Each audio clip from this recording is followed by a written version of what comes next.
Agora eu vou convidar, né, Ivan Santana para participar da nossa live. Eu confesso para vocês que eu estou um pouquinho nervoso, né, porque Ivan Santana faz muito parte da minha história, né, no Noite de Reis. A gente tem um legado construtivo no campo da arte. E aí avisar a vocês, os meninos que estão aqui na live, né, do grupo Nine United Kids, que nos próximos intervalos culturais vocês vão estar aqui, né, também participando ativamente. Vão se preparando. Olá, boa tarde. Olá, boa tarde. E aí, tudo É bom? com, tudo bem? É com muito prazer que eu recebo nessa live. Confesso para você que eu estou bastante nervoso, porque não é uma conversa de amigos agora, né? É uma conversa com uma grande personalidade. Seja bem-vindo. Ó, E então, aí, de antemão, queria agradecer a vocês por esse convite, por essa live. Eu acho de suma importância nesse momento vocês estarem fazendo isso, tendo essa comunicação direta com todo o alunado e com toda a sociedade, né, em geral, que acompanha o Colégio Otacílio, os pais dos alunos, né, os próprios alunos, os amigos. Nesse momento é importante que a gente esteja de alguma forma conectado, né, passando essas informações importantes que vocês que estão agora e você acabaram de passar. o prazer é todo nosso. Para a gente é uma honra, né, contar com uma presença tão ilustre como a Tá me sua. Eu ouvindo? gostaria de pedir só que você ajuste a sua câmera, porque você está deitado. Se tem como você dar uma reposicionada na câmera. Eu acho que a conexão não... Para você consertar a sua câmera. tá na horizontal. Você quer que coloque na E vertical? isso, tá? Aí, As pessoas estão pedindo que você tá torto. Muito bem. melhorou? Bom, então Ivan Pronto. ótimo. Ivan é um grande escritor da nossa terra, artista plástico, diretor de teatro, Eu tô produtor de vários desfiles cívicos aqui na cidade. Já escreveu Margem de Mim, Cibório, Relatos das Histórias de Monte Santo. E agora ele vai falar sobre um novo livro dele, né? O Silêncio dos Sinos. Fique à vontade. Então, minha câmera estava nesse tripé de 1,99 aqui que me deram de presente, né? E não estava funcionando muito bem, mas acho que agora melhorou. É, eu comecei a escrever esse livro em 2012, O Silêncio do Sino, tá? Depois eu dei uma parada, deixei ele de lado e retomei no início de 2019. Né? Passei o ano todo de 2019 retrabalhando essa escrita, revendo, amadurecendo, até que eu resolvi publicar. É um processo lento, esse processo da escrita, né, da maturação da escrita, é um processo demorado, sobretudo quando se trata de um romance histórico de ficção. Né? É um romance que exige muita pesquisa, né, muita leitura. Então, assim, foram anos em cima desse trabalho até ser concluído, e é com muito prazer, né, que agora eu apresento, né, esse livro. Seria lançado em março, mas por conta dessa situação toda que a gente está vivendo, né, sem nenhuma expectativa de retorno, de uma data possível para o seu lançamento, eu resolvi fazer esse lançamento online. Então, a partir de ontem, né, o livro já está disponível à venda comigo, através das minhas redes e alguns espaços físicos de Monte Santo que eu ainda vou estar definindo. O livro, basicamente, ele se passa toda a história durante a Guerra de Canudos, né? Que é uma guerra que teve a participação ativa da cidade de Monte Santo e é uma guerra muito comentada por nós nordestinos. Quais eram seus principais objetivos quando você decidiu falar sobre uma história tão popular entre nós e misturar com um pouco de magia, de romance, de de fábula, de fantasia na história do Bento? Essa história, a gente acha que ela é popular entre a gente, mas ainda não é popular. As pessoas ainda têm pouco acesso a essa história. Mesmo as pessoas sendo de Monte Santo, sendo dessa região, elas têm pouco acesso a essa história. Quando eu era estudante de ensino médio, por exemplo, o que me chegou dessa história foi muito pouco. Eu não acessei essa história na escola, não tive a oportunidade de acessar essa história na escola. E é uma história que nos pertence, a gente faz parte dessa história. E a gente precisa ter essa história como um exemplo mesmo de luta, de resistência. Mas, infelizmente, essa história foi negada a nós brasileiros, né, como um todo, durante quase um século. Né, porque é uma história que vai contradizer tudo aquilo, né, que falam de mal do sertanejo. Sobretudo a nossa fraqueza, a nossa preguiça. Então, é nessa história de Canudos, né, nesse exemplo dessa história, que o sertanejo vai provar que ele não é fraco, né, que ele é forte o suficiente para combater, inclusive, 3 expedições armadas. Então, eu escrevi esse livro com o intuito de que essas novas gerações, né, sobretudo jovens, tenham acesso a essa história de uma forma mais leve, né, que não seja também muito didática e de uma forma poética, é o que eu faço no romance. Né? Eu trago a poesia para essa linguagem literária.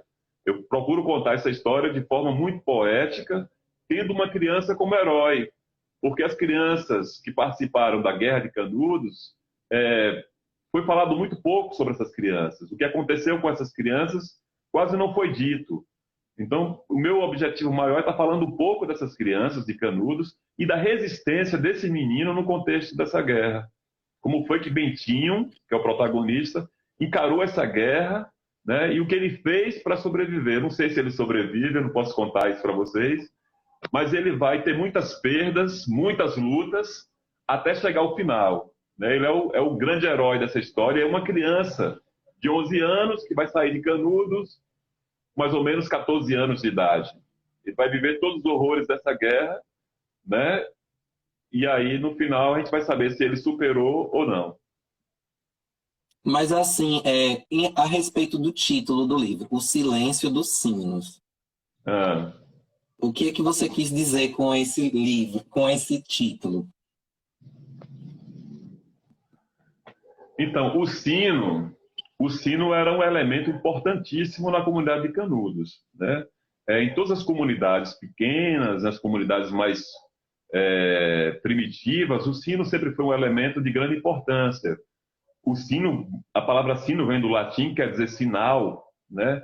É o sino que sinaliza, é o sino que anuncia, é o sino que convida para a festa, e é o sino que avisa que alguém morreu, por exemplo. Né? Então, em Canudos, o sino era um elemento muito importante. Chamava o povo para a reza e chamava o povo para a luta. Né? E todos os dias o sino em Canudos, às 18 horas, todos os dias às 18 horas, o sino era tocado para começar a Ave Maria. Né? Então, todos os moradores de Canudos, às 18 horas, participavam da Ave Maria, que era celebrada por Antônio Conselheiro, em frente ao Cruzeiro das Almas, né? Era uma fileira de homens e uma fileira de mulheres. Né? E Timotinho era o sineiro de Canudos, e era ele quem tocava esse sino. Né? Todos os dias o sino era tocado às 18 horas. Quando eu falo o silêncio do sino, é porque quando o sino silencia em Canudos, é porque é o fim de tudo. Não é o fim daquela história, não é o fim daquela história, mas é o fim do massacre daquele povo. Quando você escreveu o livro, você esperava atingir que tipo de público-alvo? Você pretendia escrever assim um livro que fosse para ser usado como material de escola ou para atingir um público diferenciado para leitura? Olha, eu não pensei, sinceramente, no público específico. Não pensei no público específico. Mas como não é uma linguagem tão rebuscada, uma linguagem tão difícil, eu creio que é um livro que vai atingir qualquer público, independente da idade. Mas eu não pensei num público específico. Mas eu quero que ele atinja, sobretudo, o público mais jovem. né? Mas não tive essa intenção de que ele seja apenas para o público mais jovem. Acho que qualquer pessoa pode ler e vai compreender essa história da forma como eu conto. Quem estiver adquirindo esse livro agora, a partir de agora, o que ele pode esperar que vai encontrar nesse livro? O que ele vai encontrar nesse livro? Sim. Rapaz, a pessoa vai entender os fatos de uma outra forma, de uma forma mais leve, vai compreender todos os fatos de forma cronológica, porque assim é um romance de ficção, mas eu sigo todos os fatos, né? O que está ali de forma, o que está ali aconteceu. Eu não invento os fatos que estão no livro aconteceram. O que eu mudo e modifico é a forma de narrar esses fatos. Quem lê o livro vai encontrar muita poesia, né? Vai encontrar o amor de Bentinho por Maria Domingas, vai encontrar o amor daquele povo por essa comunidade que foi dizimada, né? Vai encontrar o exemplo de resistência desse povo que lutou até a morte para defender aquele lugar, né? E eu acho que é isso. Vai encontrar um exemplo de força, de união e de muita fé, né? No lugar improvável. Canudos nasceu num lugar improvável, né? Num lugar de muita seca, na Caatinga, e que deu certo. Uma cidade que deu certo.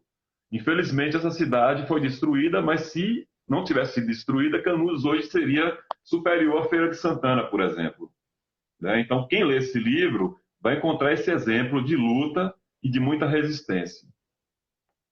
A gente sabe que você é uma pessoa bastante inquieta, assim, sempre está pesquisando, sempre está escrevendo, pensando. Você buscou inspiração em alguma outra coisa, em alguma coisa já pensada para escrever esse livro? Porque, assim, eu tive uma impressão, e comparei também um pouco ao filme A Vida é Bela, aquele que se passa na guerra também, lá na Itália, em que o pai consegue conduzir o filho durante todo esse processo e ele embeleza um pouco a situação da guerra. A sua inspiração, ela veio de alguma coisa já pré-existente ou você buscou em alguma coisa A sua mesmo? conexão, a, a,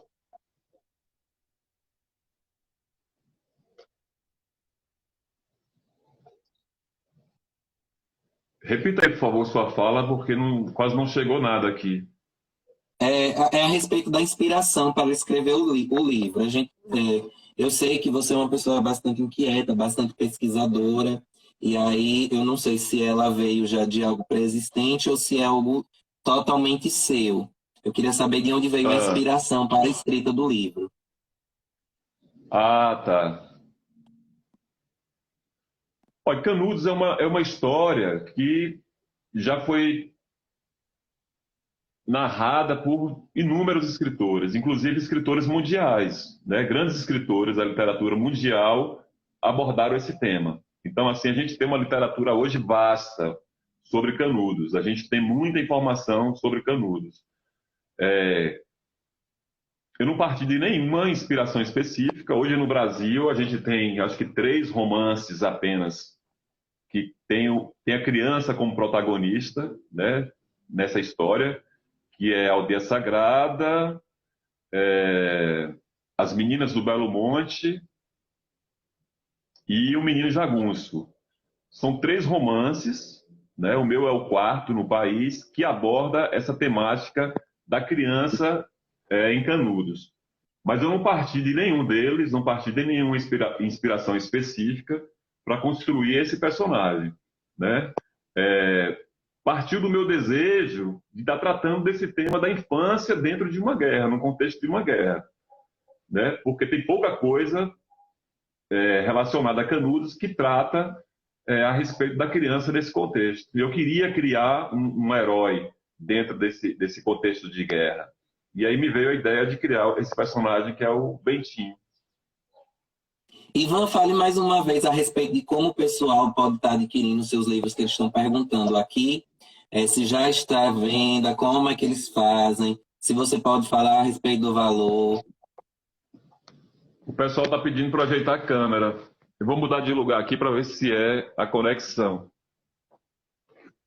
Não, Pronto. na câmera tá tranquilo. Eles querem saber se já está disponível, como é que eles fazem para comprar e Ah, se você pode também falar a respeito do valor. o livro já está disponível. Você pode solicitar nas minhas redes, pelo Facebook, ou pelo Insta, ou pelo meu WhatsApp. O Sara valor é, também, né? Sara também é revendedora. sim, pode pegar com Sara. O livro custa R$ 25, tá? Custa R$ 25. Deixa eu falar uma coisa. Nesse momento, como se trata de um livro de produção independente, né, a gente acaba custeando do próprio bolso. É muito importante que as pessoas se mobilizem, né, principalmente os professores, que são formadores de opinião, que estimulam a leitura, se mobilizem para estar ajudando, contribuindo os autores da terra. Que a gente tem muita dificuldade em produzir, em publicar, né, e se a gente não tiver o professor, né, como veículo, né, para levar esse livro adiante, fica muito complicado para a gente, sobretudo nesse momento agora de distanciamento. A gente perdeu a mobilidade, né? A gente não tem como estar para cima e para baixo vendendo o livro. Então, o único caminho é esse. A gente não pode aglomerar no momento, não pode fazer lançamento. Então, a única saída é essa: é vender de forma online, pelas redes e através da ajuda dos amigos. Tá ok. Olha, a grande sensação de quando a gente anunciou para a galera que Ivan Santana estaria na nossa live era acerca do personagem que você criou recentemente e que está causando o maior rebuliço aqui na cidade, que é a Grande Doroteia. Ah, Aí, eu queria que você falasse a respeito da sua personagem nova. então, eu sou uma pessoa muito ansiosa, né? E nesse momento, tendo que ficar dentro de casa, claro que eu gosto de ficar dentro de casa, mas quando eu fico dentro de casa, eu fico produzindo, produzo muito, né? E aí, não estou conseguindo pintar, não estou conseguindo escrever, porque eu não estou dando conta dessa ansiedade, dessa espera que a gente não sabe de quê, né? O que é que a gente está esperando. E aí me veio a ideia de estar me animando e animando a população, sobretudo a população de Monte Santo. Eu sei que muita gente de fora tem acesso, mas quando eu criei a Doroteia, eu estava pensando nas pessoas daqui de Monte Santo, que é o lugar onde eu me encontro no momento. E essa personagem surgiu inspirada nas criaturas que eu vejo aqui na minha vizinhança, né? Nas criaturas que eu convivi na minha infância, na minha adolescência. A Doroteia não é inspirada em ninguém, em nenhuma criatura específica, pelo amor de Deus. Que ficam dizendo, Doroteia é aquela criatura que mora perto de você. Não é. Não é. A Doroteia, ela tem um pouquinho de cada criatura que eu convivi e convivo no dia a dia, tá? Ela não é inspirada especificamente, já me falaram várias vezes. A Doroteia é fulana, é ciclano. Não, não é, tá? Todos os personagens que a Doroteia narra, de vizinho em cima da goiabeira, das dissimuladas, das fofoqueiras, esses personagens só existem na cabeça dela. Eu quero que as pessoas entendam isso. É humor, é ficção, é apenas inspirado nas figuras que eu vejo na cidade. Aí quem quiser que construa na sua cabeça o que quiser. Eu não me responsabilizo. Não, não tem como não amar e não suportar a Doroteia, né? Porque ninguém suporta, mas ama muito. Ela é uma criatura insuportável, né? Mas ela é adorável também, entendeu? Aquele pente E eu, dela, aquele é, tempo dela, é uma coisa. A Ivone acabou de dizer que tem pena do couro cabeludo da Doroteia. Mas Ah, não assim, eu tenha queria não. sugerir para você fazer um livro de contos da Doroteia. Aí vão me Porque colocar, meu tá filho, aí vão vendo? já estão querendo me colocar na fogueira, entendeu? Então deixa esse livro para depois, porque a língua de Doroteia é uma língua muito afiada, ela não dá conta das coisas. Ela não Vanessa consegue. da, Ma- Vanessa da Mata que lute. Vanessa da Mata que lute, que bota o joelho no chão, porque ela é de muita beleza, muita beleza, muita beleza, muita beleza. Você poderia se despedir dessa live do pessoal fazendo a Doroteia, né? Oi? Você poderia se despedir da galera da live fazendo a Doroteia. Então, antes disso eu queria dizer, né, que as pessoas buscassem conhecer o meu trabalho literário, né? Esse não é o meu primeiro livro, deve ser o quinto ou sexto. Esse aqui foi o penúltimo, tá? Tem os livros de poesia também. Então, O Silêncio do Sino é o mais novo, né? Vamos contribuir com os autores da terra. Me procure Sara. Sara também está com o livro novo dela aí na segunda ou terceira edição. Então, vamos ajudar os escritores da terra, vamos estimular a leitura. Não adianta o aluno passar pela escola sem leitura, ele vai entrar e vai sair do mesmo jeito.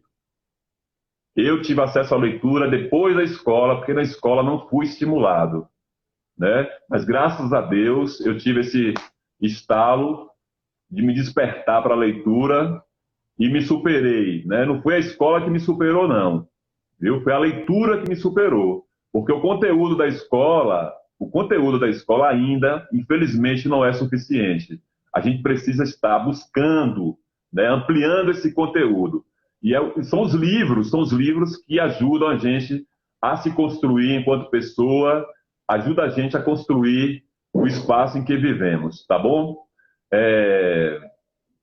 A Doroteia, gente, é uma fofoqueira, é uma pessoa do interior, não é uma personagem politizada, ela não está aqui para problematizar nada, tá bom? Não está aqui para fazer política de ódio, de nada. Ela está aqui para fazer rir nesse momento. Então, assim, é uma forma da gente passar por esse momento com leveza, com tranquilidade, com sabedoria e com bom senso, certo? Então, ela nasceu para isso. Não esperem dela muita coisa, porque é só isso. É uma mulher que tem uma rotina muito limitada, que vive na janela, que vive na porta, mas é uma pessoa que, no fundo, se preocupa com o outro, tá? Então, o objetivo da Doroteia é só fazer o outro rir, e não fiquem transferindo, né, esses personagens que aparecem na fala dela para as pessoas que vocês conhecem, porque isso não é verdade. Não é verdade. Eu não suporto que vocês fiquem, entendeu? Olha. Jorge Jordan está dando conta. Não, para mim é um prazer estar participando desse momento com você, Doroteia. Inclusive o Instagram está me avisando que eu só tenho mais 24 segundos para encerrar a transmissão. Dê suas considerações finais, valendo. Então, obrigado, gente. Não me dê presente de R$1,99, que eu não suporto, entendeu? Compre o livro do Ivan Santana, daquele insuportável. É insuportável, mas é gente boa, tá bom? Beijos a todos e até a próxima.